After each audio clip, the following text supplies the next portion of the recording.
Close your eyes for a moment. Listen. Do you hear it? Beneath the hum of traffic, beyond the ping of notifications, underneath the constant chatter of our modern world, there's something else, something older, something that has been calling to humanity since we first looked up at the stars and wondered about our place in the cosmos. These are the whispers of the ancients. Welcome to Ancient Echoes, and today we begin a journey that has been calling to your soul long before you found this video. 2,500 years ago, a prince named Siddhartha sat beneath a tree and discovered a truth so profound it would echo through millennia. 2,000 years ago, a Roman emperor named Marcus Aurelius wrote thoughts to himself in a military tent that still guide millions today.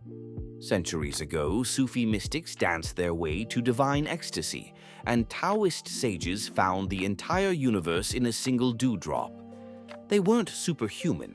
They weren't born with special powers or mystical abilities that we lack. They were seekers, just like you. They faced the same fundamental human challenges we face today. How do we find peace in chaos? How do we discover meaning in suffering? How do we live with open hearts in a world that often seems intent on closing them? The wisdom they discovered wasn't meant to stay buried in ancient texts or locked away in monastery libraries. It was meant to be lived, breathed, and shared from one seeking heart to another. In this series, we'll sit at the feet of these timeless teachers. We'll explore the Buddha's insights on suffering and liberation. We'll walk with the Stoics through their practices of resilience and acceptance. We'll dance with the Sufis in their celebration of divine love. We'll flow with the Taoists in their understanding of natural harmony. But this isn't an academic exercise. This is practical wisdom for your actual life. When Lao Tzu spoke of Wu Wei, effortless action, he was offering you a way to move through your day with less struggle and more grace. When Marcus Aurelius wrote about the discipline of perception, he was giving you tools to transform how you experience every challenge you face. Let me give you a taste of what I mean. Marcus Aurelius, this most powerful man in the ancient world, would wake up each morning and write reminders to himself, not about military strategy or political maneuvers, but about how to be a better human being. He would write thoughts like, "When you wake up in the morning, prepare yourself for the people you'll meet today. They may be difficult, ungrateful, or challenging. But remember, they share the same human nature as you." He's not being cynical. He's preparing himself to meet every difficult person with compassion instead of reactivity.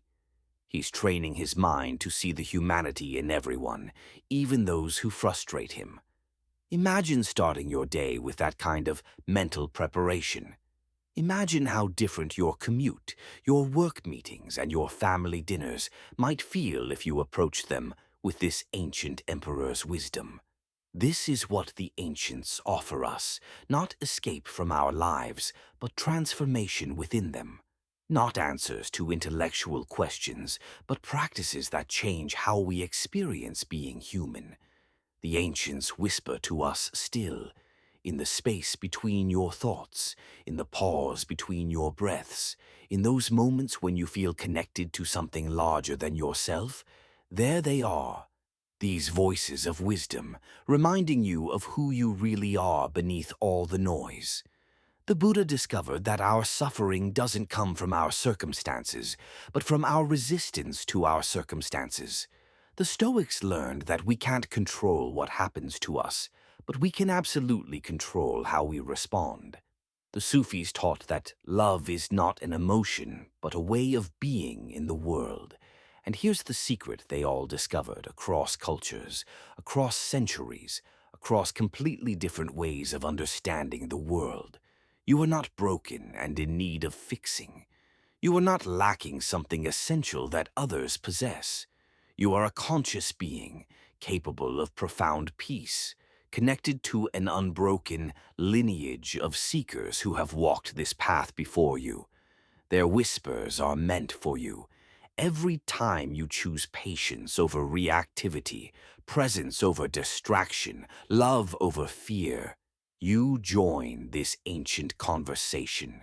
You become part of a wisdom tradition that stretches back to the very beginning of human consciousness. Over the next 9 episodes, we're going to go deep with these teachers. We'll spend time with the Buddha under the Bodhi tree, discovering what he really taught about suffering and freedom. We'll sit with Marcus Aurelius in his military tent as he wrestles with the challenges of leadership and mortality. We'll whirl with Rumi and the Sufi mystics as they transform heartbreak into ecstasy. We'll walk with Lao Tzu through the mountains, learning the art of Wu Wei. We'll join Epictetus, a former slave who became one of history's greatest teachers of freedom. Each episode will give you both the story, the human context that makes these teachings come alive, and the practice, specific ways you can embody this wisdom in your daily life. Because here's what I've learned after years of studying these traditions. Wisdom without practice is just philosophy, but practice without wisdom is just technique. The ancients gave us both. By the end of this series, you'll have a treasury of practices drawn from humanity's greatest wisdom teachers. More importantly, you'll understand how these seemingly different paths all point to the same profound recognition of what it means to be fully human. But before we dive into the Buddha's story in our next episode, I want you to try something with me right now. Just for 30 seconds, let's listen together for those whispers. Sit back, let your shoulders relax. Take 3 deep breaths with me. Inhale deeply through your nose. Hold for a moment. Exhale slowly through your mouth. Again. Breathe in, hold, and release. One more time. Deep breath in, hold, and let it all go. Now, in the quiet that follows, just listen. Not for any particular voice or message, but for that sense of ancient knowing that lives within you. That part of you that recognizes truth when you hear it. That part that has been seeking wisdom long before you found these teachings. Can you feel it? That subtle sense of recognition. That quiet knowing. That's not imagination. That's recognition. That's your soul remembering what it has always known. The ancients aren't distant figures from history. They live in that recognition. They live in your choice to pause, to breathe, to listen. They live in every moment you choose awareness over autopilot, every time you choose compassion over judgment, every time you choose to see beyond the surface of things to the deeper truth underneath. Thank you for beginning this journey with me. If this resonated with you, please subscribe to Ancient Echoes and ring the bell for notifications. Share this with someone who might need to hear these whispers. In our next episode, we'll sit with the Buddha on the night of his enlightenment and discover what he really saw under that tree.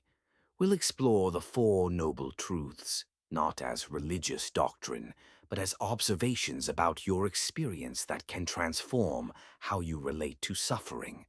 Until then, listen for the whispers. They're always there, waiting patiently for your attention. In the pause before you react, in the space between your thoughts, in the quiet moments when you stop running and simply be. The ancients are calling. Are you ready to answer? We hope you found this story inspiring. Please like and subscribe to our channel. Your support helps us continue sharing powerful content and heartfelt narratives. Thank you for joining us on this journey.